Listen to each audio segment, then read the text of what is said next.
let's start the show. For my first act, I'd like to invite my partner Sid and his guests onto the stage. Sid will be talking to Doug Merritt, CEO of Splunk, and Mike DeCesar, co-chairman of Forescout Technologies, about the future of IT and security. Welcome again to FC Build. Over to you, Sid. Thank you, Ashu, and welcome to all of you from across the world who are joining us online today. Let me start by introducing our two panelists. Firstly, Mike is co-chairman of Forescout Technologies, an enterprise of things security platform. He joined Forescout in 2015 as CEO, leading it through a public offering on the NASDAQ in 2017 and private equity buyout earlier this year. Prior to Forescout, Mike served as president of McAfee, and before that, he ran field operations at EMC, Documentum, and Oracle. Doug is the CEO of Splunk, a software platform used for searching, monitoring, and analyzing big data. Doug previously ran field operations at Splunk and became CEO in 2015. Prior to Splunk, he held senior roles at Cisco, SAP, and PeopleSoft, and was also the CEO and co-founder of Icarium. So let's get started with questions. This one is a little bit more personal for both of you. In today's Silicon Valley, we sometimes over-rotate on founders and leaders having a deep technical background. Now, both of you graduated with business degrees and have worked across sales, marketing, and product roles. Do you think that being technically strong is enough to be a successful founder or CEO? And could you share a little bit more about how your holistic experience has helped you as CEOs of public companies? And maybe, Doug, if we could start with you. Sure. We have so many different amazing data points of founders with one area of expertise, coming from the product and engineering side or from the sales side or marketing side. So if you really think through the tenacity, the grit, the curiosity, kind of the core attributes that you have to both be an entrepreneur and founder and ever occupy a CEO or senior executive suite. I think those underlying characteristics are absolutely critical. But I do think, and I think both Mike and I have seen this, that having enough in the seat experience across those different domains, actually holding a job, coding or managing development teams, carrying a bag with a quota and or managing sales teams, owning marketing as a function or pushing out product marketing assets gives you a different perspective that when you are CEO of a company, you wind up with a degree of empathy, understanding, true competency-based knowledge of how different are these different functions and what does it take to actually run them? What kind of people are they? Why are they different from each other? Why are those metrics different? How do you get them to work together and cooperate? So I think if someone's willing to take a run at a couple different functions, which is not the typical path in high tech. It's run straight up the ladder in your function. I think it's a great investment in eventually becoming a much better general manager or CEO, but it has its own risk because you're going to be a little bit more of a generalist versus that deep dive specialist in one of those areas. Super, very, very helpful. And Mike, maybe I'd love your thoughts here. And perhaps if you could just add on any advice you'd have for people who do have a business background, and we have a number of people who are online today, and who are aspiring to go and found a company or be CEO in our industry, in the IT and security industry. Yeah, that's great for sure. I mean, I think, first is, I think in the last 5 or 10 years, we've seen a bit of a shift, especially within high tech. There was definitely a higher concentration of technical founders that were the CEOs of the companies. But I think examples like Doug and myself and others that you've seen on this conference that you've got over this next couple of days, it kind of figuring CEOs that have a more diverse set of experience across different functions is really helping companies scale. I mean, a technical CEO can certainly acquire these skills, or got to recognize very early in the process that you need someone to be complementary and make sure that you make that hire at the key time. It's a key partner for you to have in the role. I think something else, as you ask from an advice perspective, I think the biggest quality that a CEO needs to have is to be inclusive of all the functions, of all the employees, of all the different cultures and locations. If you're going to go into 5 different countries, you have to have an appreciation for what's local to each of those countries. And I'll give you an example. When I came into Forescout, I joined, as you said, in 2015. We had 3 founders. All 3 founders were active with the company all the way until today. One was our chairman, one became CTO, one ran a different part of the engineering function. But I saw it as my own job to make sure that I made them feel comfortable in an environment where there was somebody different that was in there. So I think when you look at it from an advice perspective, my advice to people strongly is just figure out how to keep the absolute best talent you've got in your company, but make it a company that new people can feel welcome also, that you can infuse new talent into the organization. I think for CEOs, I agree with Doug 100%. I think if you have the ability in your career to expose yourself across engineering, sales, marketing, even some of the more back office GA functions like finance and others, I promise you that will pay dividends for you situationally as you get kind of further downstream. And if you I think if you just look at this in general, it's just that diverse background creates a much more balanced company and definitely creates better CEOs. Yeah, and that's a great way to kind of end that question, that diversity does help. Diversity of thought, diversity of expression, obviously diversity of experience. I do want to go and talk a little bit about the future of IT and security. And the next question is for you, Doug.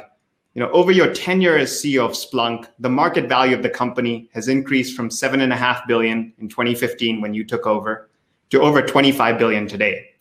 And in part, you've done this by expanding Splunk to not only focus on a small part of the security industry through its SIM platform, but also build or buy solutions that provide a more holistic platform that cater to security, IT, and DevOps personas. Could you share a little bit more about your thesis behind this market expansion? Yeah, we have disruption as one of our core values as a company, and we definitely came up through the ranks in a very unique and disruptive way. The IT operations and even DevOps and certainly the security landscape is littered with specific tools that are purpose-built and architected for the architecture, the infrastructure that they're trying to surround and support. The way that Splunk was founded is as a very ubiquitous general purpose data lake. The key uniqueness of the initial Splunk offering was we never forced any type of structure of data as we drove it into the index because we were going after logs, which are snowflakes. They're impossible to structure and create uniformity around. And if you really want to find needles in the haystack and get to the true problem that you're trying to solve, you need all the garbage that would surround a non-structured set of data flows because you can't determine what's garbage and what's gold or not garbage. And that data-centric approach is what led us into security. We were not a SIM. We were an investigative tool for IT ops teams and security ops teams to use after something had happened, usually indicated by a SIM or by a monitor or monitors or some other set of IT indicators, dashboards. And then you dig into Splunk to find the answer. And by listening to customers, I think customer centricity and customer success has been our top company priority for the past 6 years because that's been such a key to our success. They are the ones that started saying, you got this amazing data pool. Why don't you start to use it more in a more refined fashion to help the SOC team with their SIM type of a problem? Our journey from security operations to IT operations, now DevOps with our observability suite, was thoughtful in the sense that all 3 are highly technical. They've got huge volumes of real-time in-the-moment data they've got to be able to tap into and make sense of so that they can actually do the basics of their job. And they've got huge shared commonality. All of those teams want to look at data coming from networks, coming from endpoints, coming from operating systems, databases, applications to do their jobs. And we've just been picking off one at a time. All right, if you've got these data flows, now hundreds of terabytes or petabytes of data per day going across our stream processing framework or landing in our index, how do you wrap them in different views so that they can serve the rapidly evolving needs of those 3 lightly interrelated functions? But as we're all seeing with this DevSecOps movement, they're going to become much more deeply converged over the next 3 to 5 years. So we viewed this as a data problem, not as a tool problem or an endpoint problem. And we've grown up into, okay, we need to have solutions that wrap our data framework to enable that capability across 3 intertwined organizations. And connect that last point around the DevSecOps movement to the broader industry. Today we have these three defined roles: security analyst, IT admin, software engineer. Are those roles going to blur? Do you see a position where in the future those roles become one? And how do you kind of grasp that, and how do companies react to that movement? I think the most extreme forecasters are saying that a single human being is going to wrap all that together and be super competent at all three. And there probably are the top 1-3% of people that could actually do that. However, I do think that to be effective in this next generation, security analysts are becoming much more engineering driven. They're generally often came up in the engineering ranks, but if not, they're going to have to, because to keep pace with the real-time moment-by-moment build and publish that's happening in the cloud, they've got to be right neck and neck with the development teams from the very beginning. And the same thing with the infrastructure management teams. They're now probably more cloud infrastructure management, but they're super convoluted and complex environments, as you know, and all the audience members know.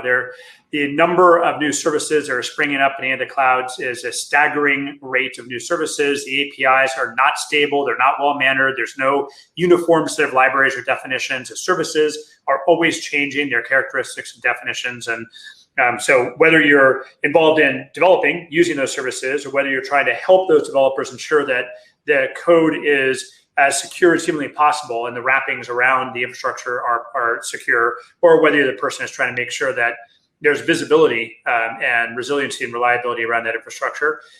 I think that the time spent and the empathy and the understanding between the three, even though they're coming from different angles, is going to dramatically change, even if people still wind up with some degree of specialization between the three, because they are three different disciplines and often have competing metrics. I want to push builds every second versus, hey, you got to make sure they're secure. Yeah, but my customer needs this feature. Yeah, but if we don't have high security, it's going to collapse the entire service. So there's always a degree of tension between the three. And I think they've lived for as long as I've been in the IT industry, and I think will continue. But the way that they're being fashioned is dramatically changing. Yeah, I completely agree with you. This move of agile development, and obviously all of that being powered by the cloud, is really changing the way those three personas are reacting. And I don't see a world where everything goes into one, but clearly we'll see some level of additional interaction between those three disparate groups. And our view is that the commonality is the data plane. Yeah. So our investment from indexing and search into stream processing, orchestration, automation, collaboration services, et cetera, is trying to at least say, okay, you guys are different, but if we can provide a framework where you can all interrogate the data and then pull it out in different ways. The metrics can be different. The data models can be different. Some of the way you can use traces or metrics are going to be different. But why don't we share the common data backplane so that we have a more effective 360 view on the data, given how tightly interrelated we are. So from data and software, I want to move a little bit over to Mike and talk a little bit about hardware and devices. In the modern enterprise, it seems like everything is connected, from your laptop and mobile phone to the light bulb and HVAC unit in the offices.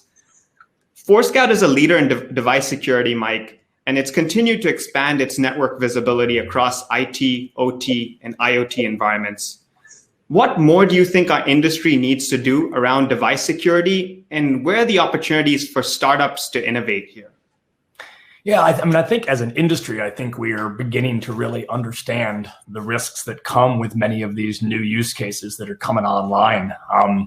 It used to work where an IT department had the ability, kind of playing off what Doug said on how fast cloud features are put in play. Just think about how different this was 15 years ago.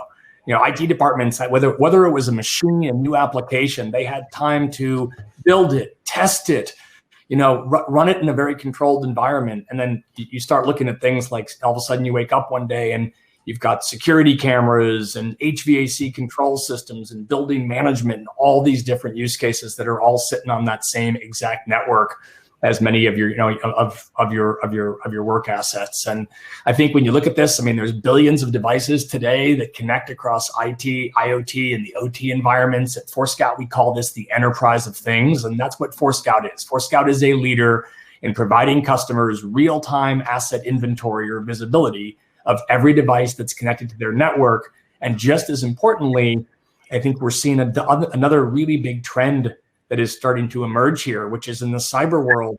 Even today, it's amazing how many customers I meet with where almost every cyber decision has a human being in the security operations center or SOC that is sitting right in the middle of every decision. And just the volume and diversity, as Doug calls it, the snowflakes, the volume and diversity of some of the breaches that come in require customers at this point to be able to automate. That's the second part of Forescout's value proposition. We started off as a network access control vendor, which is the technology that integrates directly to the network and actually decides what devices do and don't come online. And that's the second part of our value prop, and why we have some of the biggest governments and financial service companies and healthcare companies in the industry that are using the product, is just that ability to plug it in. It gives you complete asset inventory and then gives you the ability to automate remediation when a customer is willing to do so. And that's one of the areas when you ask kind of about, how does that play to this audience and areas to invest in? IoT, IoT, IoT. I always ask customers, and of your entire cybersecurity budget, how much of it is spent on agent-based products that effectively support Windows and Linux? And then how much is spent on everything else you have in your enterprise? And it's staggering how skewed that is towards the traditional compute power. So I think startups that can figure out a role to play a meaningful role for companies, not for the consumers, but for the companies that are dealing with those, are going to do quite well over the next decade. And Mike, talk a little bit more about why this is so hard to do. I mean, there are devices that just don't have the same compute power that a laptop does. And that's why it's so particularly difficult to go and secure those devices. Well, you've got both extremes, right? You've got very simple IoT devices that, as you said, don't have anywhere near as much compute power. And then you have some edge devices that actually have as much or more power than the traditional computing. I mean, think about security cameras, right? The Mirai botnet went after security cameras because they're high output. They have a lot of computer characteristics that make them a more powerful device. But the reason it's so difficult, I think, for organizations to secure this is the architectural approach that cybersecurity has taken. When it was just Windows and Linux and BlackBerries that a customer had to defend, this architecture rose where vendors would install an agent on every single device, and that was how they interacted with that device. And when you look out across IoT, there's thousands of different operating systems, many of them closed, not open to products like Splunk or Forescout running in any way on some of those devices, right?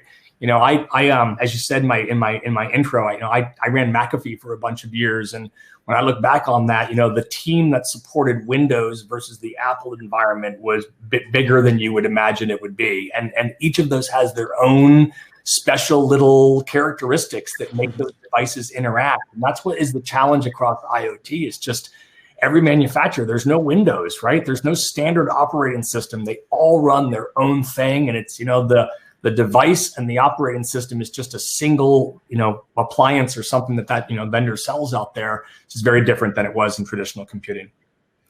Very helpful. And, before I go on with the next question, I just want to let you know there's over 250 of you on live right now with us. I'm happy to take your questions. So if you put them on the chat, we will try to get through as many of them as possible. I have lots of questions for Mike and Doug, and I can keep going, but I want to make sure that we get your questions answered too. So while we wait for a few more questions, I want to keep going with a few more. We can't continue before we address the elephant in all of our rooms. When we were all together at RSA earlier this year in February, none of us predicted that 2020 would end up the way it has. And now we're in December. In your opinion, what's been the biggest impact of this COVID-19 pandemic on our industry, on the IT and security industry? And do you think this impact has provided an opportunity for innovation? And Doug, maybe let's start with you on this one. Yeah, it's been an insane year. But ultimately, when I look at how everyone's reacted, the really interesting part is we are speeding up or maybe reinforcing the tracks that have been laid already.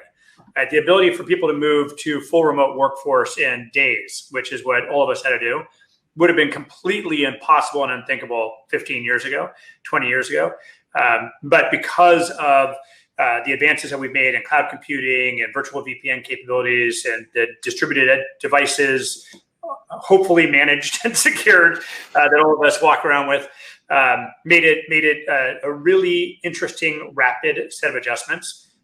What we've seen is, I think, what I'm guessing all of you in the audience have seen, which is the trends towards telework, telehealth, everything, and the need to have effective cloud delivery capability.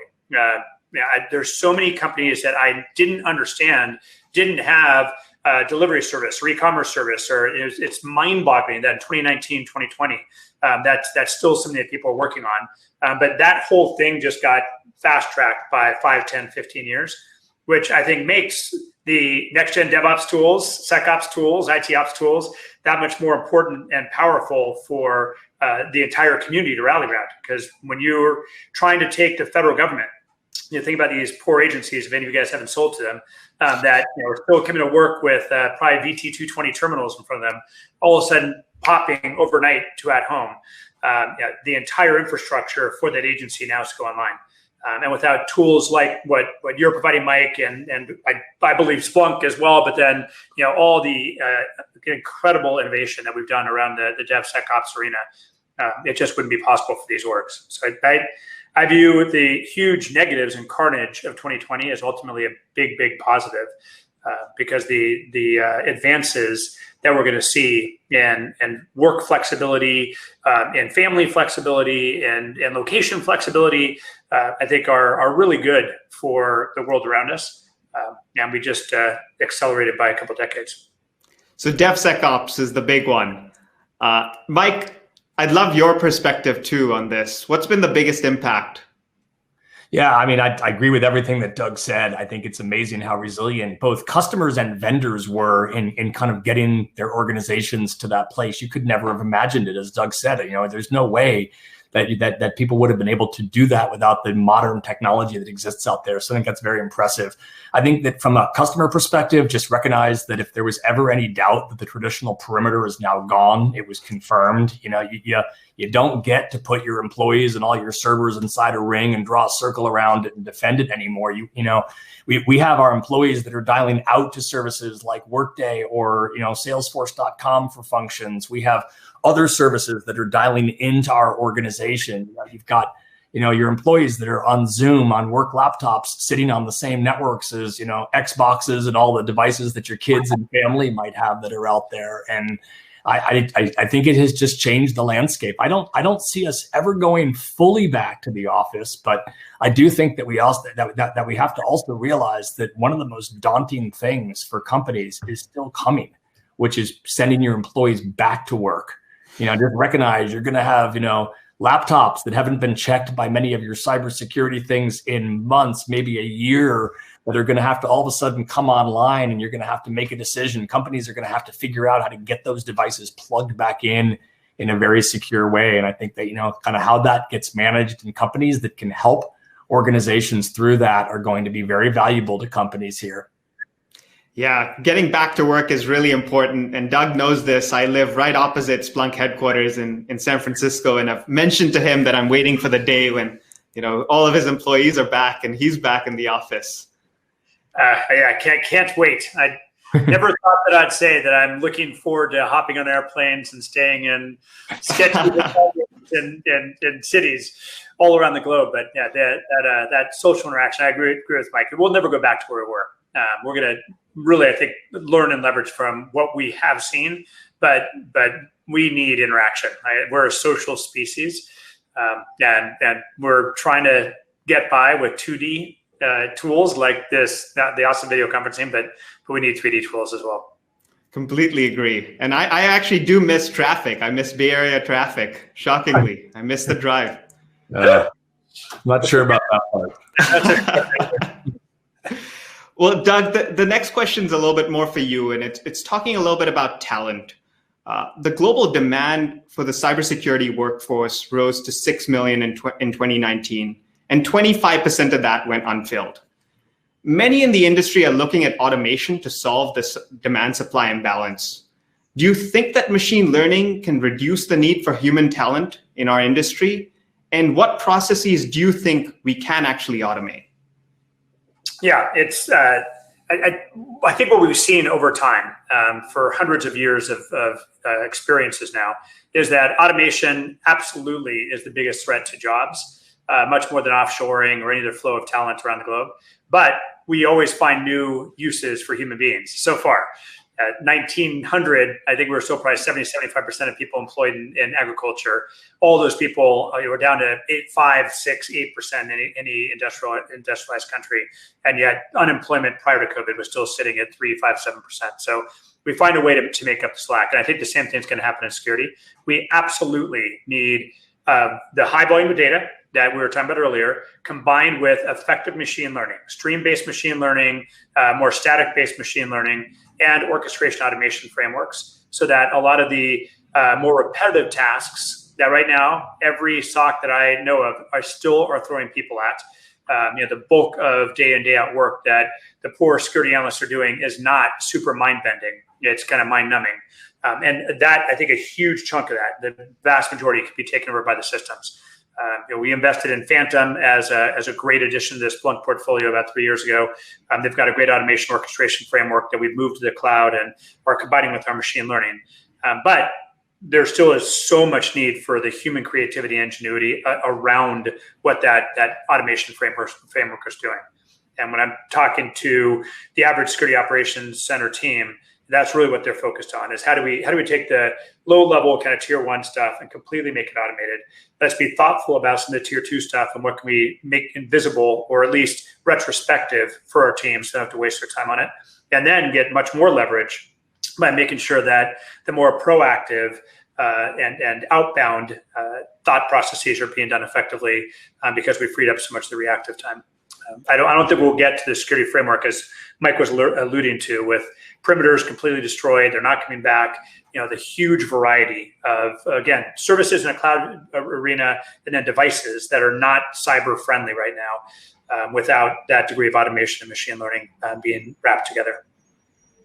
Yeah, and you brought up a great point with Phantom. We were seed investors there, and it was a fantastic example. We really recognized early on the opportunity for automation in that world, and since then we invested in Respond, which just got sold to FireEye, which was very much focused on automating that tier 1 SOC analyst role. And I think your point around, well, we're going to continue to go and take pieces of this opportunity over time, and as compute power and as the underlying infrastructure changes, we'll be able to go and push more into automation, is a great one. Now, I want to talk a little bit, Mike, for you on this point that Doug mentioned and you mentioned earlier on in this conversation around the perimeter and the lack of one, particularly as a result of this pandemic. As we talk and as we define this enterprise perimeter changing, there's also this major shift that we're all going to see with this move to 5G. How do you think that 5G is going to impact the IT and security industry and obviously change the way that we think about the enterprise perimeter? Yeah, no, it's 5G complicates that problem of trying to figure out what your company is even more, right? I mean, it just makes it's another accelerant on making it more difficult for a company to try to draw a circle around it and say, these are the assets that needed to be protected. You've got workers remote, like Doug said earlier. I mean, if there's any positive to COVID, it's the fact that I think employers like both of us and many others are much more open-minded to people being in different parts of the world. We've shown that we can collaborate online, but many workers are going to stay remote. You've got third-party applications and contractors on your network. There's cloud applications. I mean, all of these things are different than what that traditional compute was, and 5G is only going to be an accelerant to this. Whereas today, your IoT devices in most companies, even though you're dealing with things like security cameras and all these different use cases, at least they're on your network. There is a scenario here as you play 5G out where many of those vendors will just communicate directly to devices over 5G and bypass the corporate network. And it's another technical challenge. And again, as you're looking for the audience here, I mean, kind of if you can figure out a meaningful use case for your product that takes advantage of 5G, I think that's going to be very, very disruptive and change things. And where do you think that opportunity is? And if you were to kind of go and start a company that was focused on this, this aspect, where would the opportunity lie? I think there's two sides to it. I think that if you're a company, you have to think about new things that are going to be coming into your environment in a non-traditional way, right? So, it's not a bad 5G is not a bad thing. It's just when a technology is built to either rely on an agent or rely on the network itself, like Forescout or other technologies that are out there, and a new entry point comes into organizations. There's a shift that needs to happen in technology companies to be able to help provide that same use case across those extended things. So I think you'll see many, if I was a customer, it's one of the biggest questions I'd be asking every vendor that I did business with these days is, how does your product change in a world of 5G? But then you have the other side of this, which is your path to sales is going to be potentially quicker if you can leverage 5G. I can tell you on Forescout's side, the amount of time that we spend having to try to talk the network team into allowing our product to be installed. I mean, it is attractive to think about potentially coming into corporations through 5G. And then the network teams on companies are trying to figure out what does 5G mean to them as well. So I just think for years and years, we've had this model where, you're on your cell phone, and then when you get into a Starbucks or the company or whatever, you move over to the internet. That need is going to potentially go away for us here, and many things will have to adapt correspondingly. Yeah, and I'm reading through some of the questions that are coming in as we're talking. There's obviously a question which we talked about right before going live, which is around the FireEye hack that was announced, late yesterday after market close. The question is from Vanish, and he asks, what message does this send to, and I'm assuming he means other CEOs and other boards of directors who are not security companies, when a leading cybersecurity company gets hacked. Doug, I'd love your thoughts here, and you too, Mike, after that.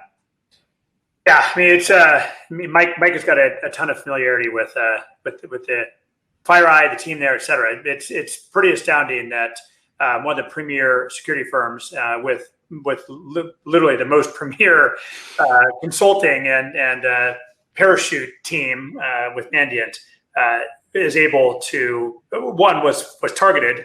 It's a pretty gutsy move, and then actually looks like they're breached. I think it just illustrates how unbelievably crucial it is to get the degree of visibility that on a moment-by-moment basis, going back to the real-time streaming data and how important that is, so that you can begin to see any type of anomalous or erratic pattern across any aspect of your infrastructure. So you can jump. It's not, I think for most of us, we realized years ago, it's not whether we are going to be attacked or are going to be breached, or it's how do you detect it as quickly as possible. We've got a world right now where there is really no penalty for someone throwing a rock through a window and walking into your house.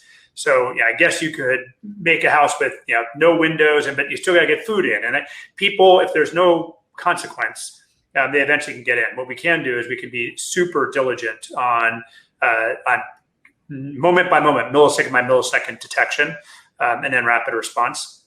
But Mike, I think you've got some really interesting thoughts on the significance of that potential breach. Well, Mike, please. It's probably the highest profile kind of state-sponsored. I mean, the fact that they're already calling this a state-sponsored breach means they know it's a state-sponsored breach. I assure you of that. And just recognize that although that's very disruptive for FireEye, and no company would want to be in that type of dogfight, it is going to shine a light for companies on, are the things in your environment secure? Like, whenever we get to a place where there's state-sponsored attack that are going back and forth, that is usually quite lucrative for the cybersecurity industry over the next few years. So it's just it's just one data point to consider here. But I'll tell you this: I mean, knowing Kevin at FireEye and knowing the strength of that Mandiant team, whoever this is, has picked a fight with a very formidable adversary here. I would not want to have the Mandiant team trying to do something proactively with me. So it'll be interesting to see how this plays out for sure. Completely agree with you. And I think Doug's earlier point around the speed at which we were informed of exactly what happened and how FireEye has been very transparent over the last 24 hours has been very, very good to see. And I think it is a standard for what you should expect if you are hacked. You definitely don't want to hide it for a few months, as some other companies have done. and then try to explain what happened 6 months later. It doesn't give the level of confidence, and definitely the way that they've gone out and shown what happened and are continuing to update that information is excellent to see. Agreed. Mike and Doug, the next question is a little bit around privacy. Obviously, in the past 5-7 years ago, we didn't really think of privacy as being part of the security and IT industry. It wasn't an area of purview that all of us thought about. But clearly, as the world has moved from the physical world to the digital world, and 2020 is an indication of how quick that movement has happened, governments are also getting more concerned about how their constituents, the consumers, the citizens, the users who are using all of our services are, and how those enterprises that are, factoring those constituents in are monetizing and protecting this data. Do you think that this privacy problem is a problem that the IT and security industry should be managing, or is this something that should lie with legal and compliance? And how do we even go about solving broadly the problem of privacy? And Doug, I'd love to start with you, just given where Splunk focuses around managing data. I think right now the approach that most governments are taking is a massive missed opportunity because they're trying to get into the arcane details of both tech stacks and data that I think are very difficult for most governmental employees to deeply understand. It's hard enough for all of us to spend day in and day out of this to understand. I think the piece that they're missing is as we continue to think through how jobs are being displaced and how people are going to have different economic avenues in front of them. I think one of those avenues is data about me. What we're missing is any type of effective high-level technologies and standards so that I understand what data is being collected about me, and then I've got some say and participation and authority on letting that data be used in different ways. If Google wants to monetize my data, it's a totally fair trade. I use a ton of their products, and I get huge value, but I should participate to some degree, agency fee of 10, 20, 30%, something along those lines.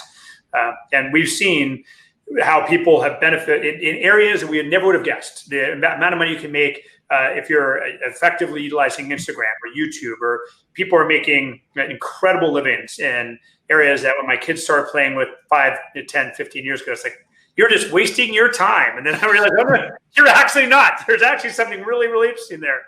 But I think there's a super interesting economic and commerce aspect that could feather in as we continue to wrestle with job displacement and change.